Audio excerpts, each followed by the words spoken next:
Hey guys, so this is a Falooda recipe that you won't find on the internet because this is something I made by combining two different recipes, the Thai pink milk and the classic Pakistani Falooda. So this is a really quick recipe because it doesn't involve much cooking, which the traditional Falooda recipe requires. So it's a good shortcut if you just want to follow that. So we're gonna start. First thing, I'm gonna introduce the ingredients. So first thing you need is basil seeds or tuk Maria, as it's known, and you can get it from any desi grocery stores. Second thing, similar to tuk malinga, is something you'll find in desi grocery stores. It's called fragrant vermicelli. This one is not ordinary vermicelli. It's a bit thicker and it's got a nice fragrant smell. I've got them prepared because you need to soak the basil seeds. So this is a pre-soaked vermins, and you need to boil these vermicelli. So this is the boiled version. You can see how colorful they are. Apart from them, we've got jelly, evaporated milk, some condensed milk, and of course, for the rose flavor, which everyone knows and loves, is essential for Falooda, Rooh Afza. You can get it from any Indian or Pakistani grocery store. Then the final ingredient would be a garnish for pistachios, so that just elevates the whole thing.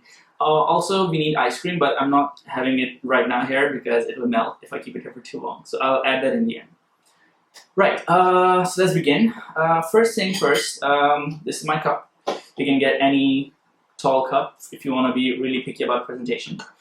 Right, so I'm gonna take my soaked tuk Maria or basil seeds. I'm gonna try and make sure I don't get a lot of water.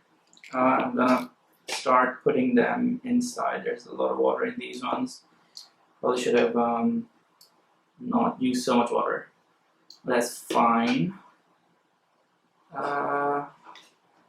We need to get like a centimeter or 2 centimeters, depending on your preference, how much you like Maria in your drinks. They taste a bit like a very small tapioca pearls, but they aren't starchy. They're actually closer to chia seeds, as most people would know. And oh yeah, one more reason I didn't use chia seeds is because chia seeds, in my experience, take like a lot longer than basil seeds to turn into this fluffy, cloudy appearance, soaked seed appearance.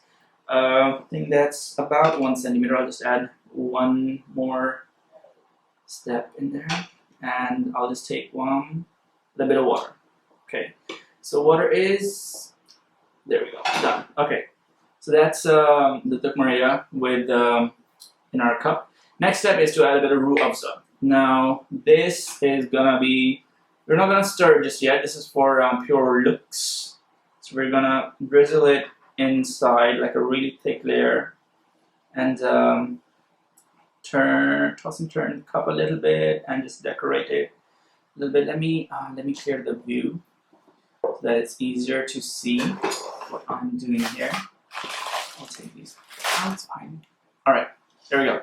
Okay, so that's step one. We got this thing done, and then what we need to do is get our fragrant vermicelli.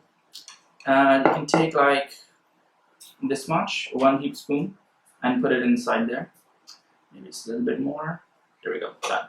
Next, we're gonna add our condensed milk, and we're gonna come on. Sorry, this condensed milk takes a bit of convincing to come out. I tried to leave it out for a bit so that it warms up, but clearly it is still a bit cold. But okay, so yes, we put around like half a tablespoon of condensed milk right now here. I hope it warms up a little bit in time.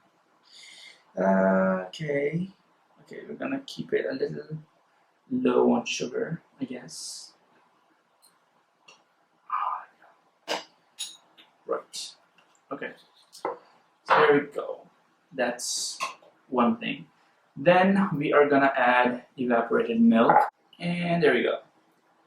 So this is, if I was to say what's the real secret to the recipe, evaporated milk is the real secret to the recipe. And okay, I'm gonna add a bit more vermicelli. on top. There you go. And a little bit more condensed milk.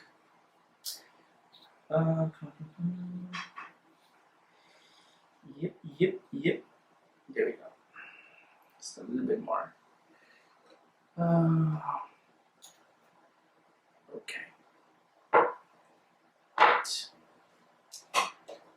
Okay. So yes, this is let's add a bit more. We need to get it around like 3/4 condensed milk. Okay, that's it. Now we add jelly. So there's an interesting way to add jelly, which I discovered. A fork basically, and you sort of plow the jelly. You plow it. Can you see it? You just plow it. Just plow it like that. Okay. So I'm gonna do this a bit closer to me so I can see what I'm doing. Basically, the idea is to turn the jelly. Sorry, some spilled. Turn the jelly into these tiny sort of cubes, so that they appear like crystals when they're in your Falooda, and you can make it as fine as you like. I like to leave mine with a good mix of small and thick pieces. So now I'm going to pour these pieces in of our jelly. There we go, nice and tight. Okay, that's delicious, wonderful. Okay, so that's our jelly in. Then I'm going to add a bit more Rooh Afza. And we're gonna, yes, a bit on the sides because it looks really nice when it's like dripping. And last step is to add a bit of ice cream. Can I get it now?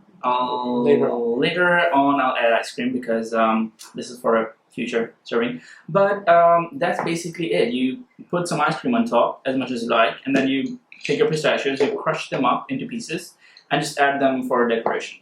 And after that, you just put this lid on. Whoopsie doopsie. Sorry, not really used to putting hats on these plastic cups. There.